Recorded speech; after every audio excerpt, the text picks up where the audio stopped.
মুক্তিযুদ্ধের চেতনাই হচ্ছে আমাদের একমাত্র লক্ষ্য। লাখো শহীদ রক্ত দিয়ে গেছে, লাখো মা বোন নির্যাতিতা, তাদের এই অবদান ভুললে চলবে না, এটা মনে রাখতে হবে। কারণ পাকিস্তানি হানাদার বাহিনী আর রাজাকার বাহিনী যেভাবে এদেশের অত্যাচার করেছে, আমার খুব দুঃখ লাগে কালকে যখন শুনি রোকেয়া হলে ছাত্রীরাও বলে তারা রাজাকার। তারা কি জানে 71 সালে 25শে মার্চ কী ঘটেছিল? সেখানে 300 মেয়েকে হত্যা করেছিল, 40 জন মেয়েকে রেপ করেছিল এবং এদের ধরে নিয়ে পাকিস্তানি ক্যাম্পে নিয়ে গিয়েছিল। সেই ক্যাম্পে কী অবস্থায় ছিল? অনেক মেয়ে শাড়ি বা ওড়না দিয়ে ফাঁসি দিয়েছিল বলে তাদের কাপড় পরতে দেওয়া হতো না, ওই একটা পেটিকোট পরিয়ে বসিয়ে রাখতো। দিনের পর দিন তাদের উপর পাশবিক অত্যাচার হতো।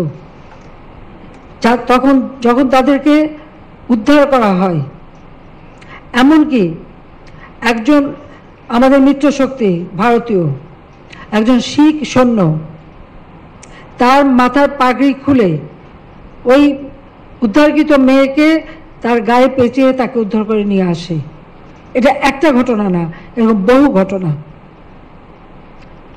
আমরা মেয়েরা বসে থাকতো না, তারাও কিন্তু কাজ করতো।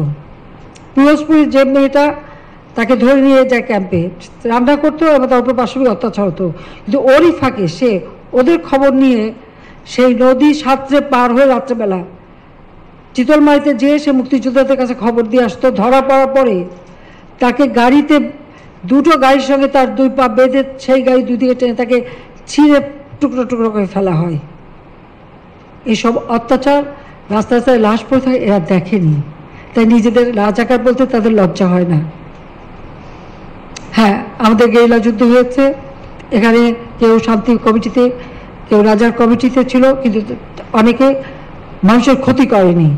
কিন্তু যে বাহিনীগুলি তারা তৈরি করেছিল, তাদের হাতে অস্ত্র দিয়েছিল এবং তাদেরকে দিয়ে মানুষের ক্ষতি করতো, অত্যাচার করতো এবং লুটপাট করতো, গণহত্যা চালাতো। তাদের বিরুদ্ধেই আমরা ব্যবস্থা নিয়েছি, তাদেরকে বিচার করে তাদের ফাঁসি, অনেকের ফাঁসিও দিয়েছি। তাদের বিচার করে এই যারা তাদের দ্বারা নির্যাতিত তারা ন্যায় বিচার পেয়েছে।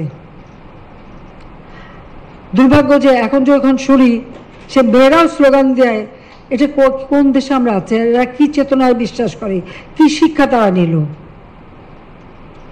কি তারা শিখলো? সেটাই আমার এখন প্রশ্ন। যে মুক্তিযুদ্ধ আমাদের গর্বের, জাতির পিতার একটি ডাকে এদেশের মানুষ ঘর বাড়ি পরিবার পরিজন সব কিছু ছেড়ে দিয়ে রণক্ষেত্রে চলে গেছে, জীবনের মায়া ত্যাগ করে যুদ্ধ করে বিজয় এনে দিয়েছে। আর এই যারা ওই বাহিনীতে ছিল তারা এদেশের মানুষের উপরে অত্যাচার করেছে, সেটা তো আমাদের ভুলে চলবে না। আমাদের সেই শিক্ষা নিয়ে এগিয়ে যেতে হবে, মুক্তিযুদ্ধের চেতনা নিয়ে।